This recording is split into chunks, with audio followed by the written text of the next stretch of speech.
I called Porsche to see when the last service was, and it was serviced at 47,000 miles. The diesels are required to have an oil change at a minimum every 5,000 miles. So we've got about 50,000 miles. I looked up in the windshield, and the Ford Lincoln Mercury dealer shows that they actually did an oil service to it. The problem with that is these diesels require a special oil, and I'm not confident that they were smart enough to put the special oil in. So I decided the first DIY project is actually going to be an oil change. So I did my research, and I found out that we're going to need a canister oil filter, which actually goes down that way. We are going to need a 32 millimeter socket to take the oil filter cover off, and we're going to show you that. The oil filter comes with a new O-ring to seal the top. The oil plug is actually going to be, I am told, a 6 millimeter hex. So we have our assortment of hex sockets that we're going to use, and it's going to take a 10 millimeter socket to take the protection plates off. I also, they recommend always that you replace the aluminum crush washer on the oil plug. So I bought a package of 10 for about 10 bucks. All of this was purchased through Amazon. You don't have to go through the Porsche dealer to get any of this. I was able to get it all on Amazon, to include the special oil. Mobil 1 makes an ESP formula, and it calls for a 5W30. And the rating for this is actually, in Porsche talk, it's called a C30 grade oil. So you have to make sure that you have a C30 grade oil. Volkswagen also has a version of it. And they have BMW and a few different versions on the back of this, and I'll actually take a picture and show it to you. But whatever oil you get, make sure that it's a high-grade synthetic. This did come with Mobil 1 out of the factory, so I decided to stick with Mobil 1. The ESP formula is the only one that I could find that met the C30 grade, and unfortunately I could not get it in large containers. So this is right about $10 a quart in bulk on Amazon. I bought a whole case of 12, though I'm only going to need 7 quarts for this particular project. So what we're going to do next is we're going to put the vehicle up on our new race ramps. We're going to show you taking and dismantling the lower protection plate. We're going to show you a few tips about draining the oil, and we're going to show you swapping out the oil filter. So stick with us, and we'll be back at you. Okay, we got the car up on the ramps now, and it looks like there's going to be approximately 8 bolts to take off this protective cover, which is kind of a plastic skid plate, probably more for aerodynamics than anything. But you'll see 8 bolts, so we're going to take those 8 bolts off and then get to the oil.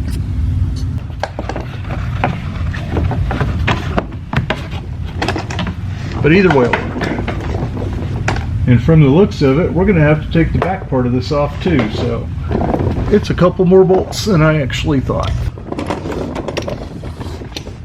Yep, this section will slip right out. It has a nice grooved edge here, and it has a plate that slips over it with 2 bolts. You loosen it up and it pulls right out.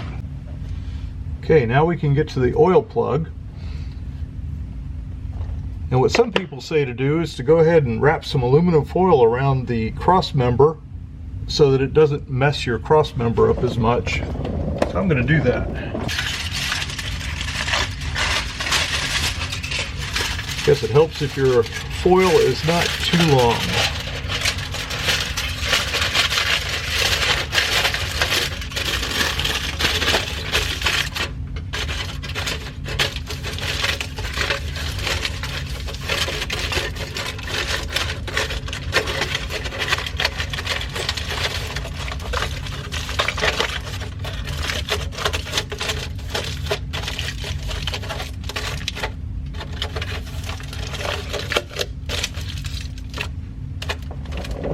Perfect. So they say this is supposed to be a 6. Let me find a 6. That sure does look like a 6. We're just going to loosen it a little bit, I think. Oh, there we go. Okay.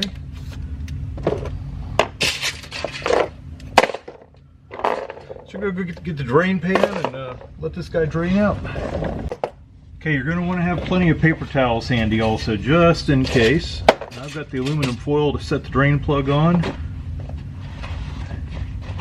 I also got some handy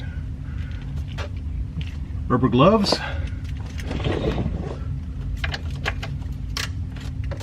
Oh yeah, that's going to be nice and messy. So we're going to, oh yeah.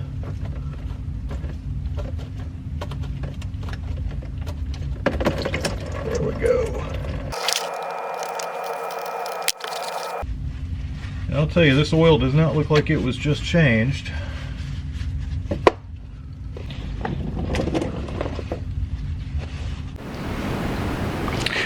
Okay, now what we're going to do is we're going to replace the aluminum crush ring on the oil plug. These should be replaced at every oil change.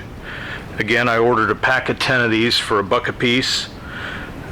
It looks like there is no particular way, specific way for them to go. Once they go on, they're going to crush and they're going to help keep the oil in. You'll notice this one has been flattened out a lot, and so the new one definitely is bigger. So that's going back in now.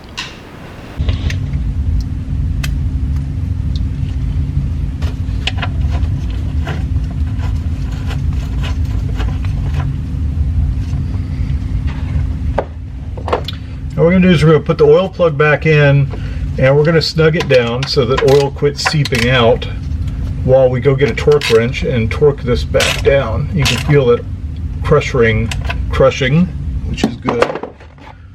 We're going to clean up the oil. Go ahead and get rid of the aluminum foil that we placed on here, which did its job.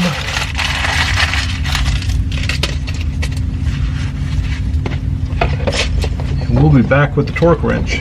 Okay, we have the torque wrench set for 22 foot-pounds of torque.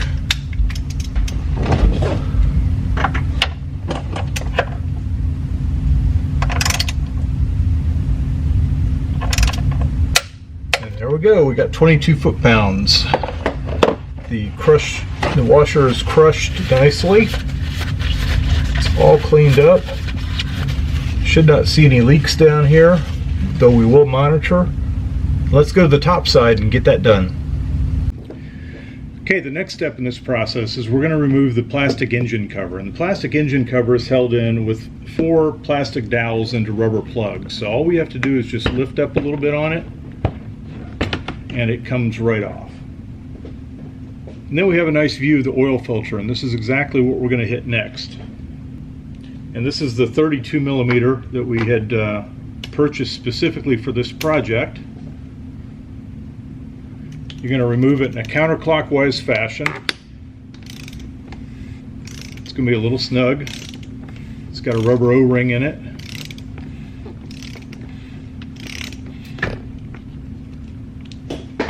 And we're going to make sure we have plenty of paper towels available like we did before, because this will probably be a little bit messy.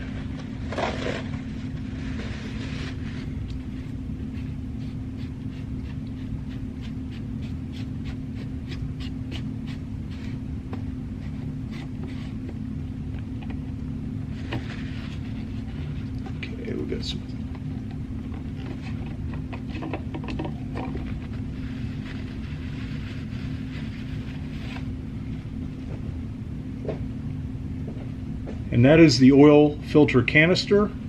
Definitely looks a little dirty, so we're going to go ahead and take it aside and get rid of it. It just snaps out. I'm going to take a little time to clean the inside of this out some. Now once we clean it up, we have this O-ring around here that we're going to replace. So I have an angled pick, and I'm just going to get under that O-ring and pull that guy off so that we can get the new one in there. And that's all you got to do. We'll slip the new one on, clean this up first, and put a new oil filter in, and we'll be all set. Now what we do once we get this O-ring on here, we are going to lube it up with a little bit of oil so that it actually has something to set on, so we're going to use some of the new oil to lube the outer edges of it before we screw it on.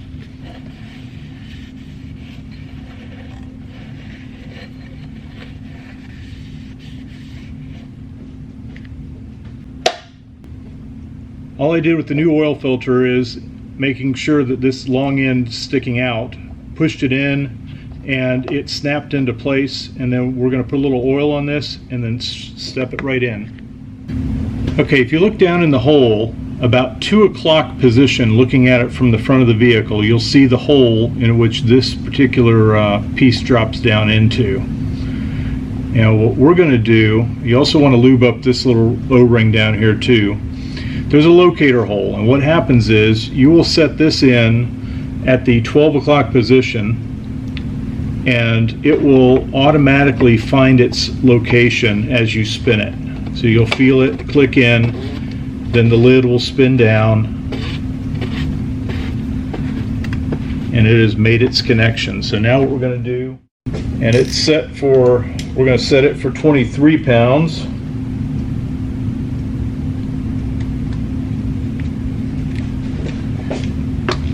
And put this back in. And it should go in nice and smooth. You'll feel a little pressure, but not bad. Okay, now we're tight. Now we're gonna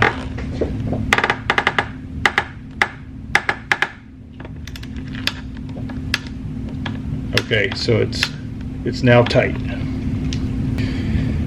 Now the Porsche Cayenne diesels are not equipped with a oil dipstick, but the good news is that because you have an electronic oil sensor in the dash that will tell you how much oil is in the engine. The good news is that when they retrofitted the Volkswagens with this motor, they did have an oil filler dipstick, and the dipstick, they maintained the whole container, they maintained on the Porsche Cayenne. So for about $18 you can actually order a dipstick, which I did order, and it will be coming in. We'll do another episode on adding the dipstick, but let me show you exactly where that goes. You'll see this particular plug in here. That plug will just come out, and that's where the dipstick will go in. The dealers actually do have a temporary dipstick that they can run in here to test the oil level. And then this is where your oil filler is, and that's where we're going to put 7 quarts of oil to start with. We're going to start it up, check for leaks, and then monitor it. It should take about 7.7 quarts is what I'm told the capacity is. So we'll get it topped off once the vehicle's level on the ground. I'll get the pan on underneath once we get everything, making sure nothing leaks. These are the little nubs that the plastic top connects to, so be careful when you put those back on. And then that's about it. It's an oil change. Okay, we're going to show you how to check the oil level in a 2015 Porsche Cayenne diesel.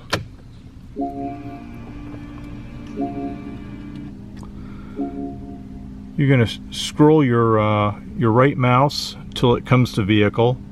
You're going to push in on it. It's going to click vehicle, and you're going to scroll down to oil level, and it appears to be measuring right at max right now. So we're going to start the vehicle up, run it a little bit, and then roll it down off the jacks and see if that is still at the correct level. This is after a fresh oil change with 7 new quarts of oil. So hopefully this was an informative video for you. We look forward to doing many more of these DIY videos. The Porsche Cayenne is not terribly challenging to work on from what we've found. Everything is quite accessible. The next episode will be actually cleaning the diesel filter to make sure that it has a water separator, is what I'm told. I have to do a little bit of research on that, but what we'll do is we'll go ahead and replace the diesel fuel filter also, and that'll make an episode of its own. So if you like this video, give us some thumbs up. We will have some links below on Amazon where you can order all of the parts for this particular oil change and the tools. And again, come back for some more DIY videos on the Porsche Cayenne.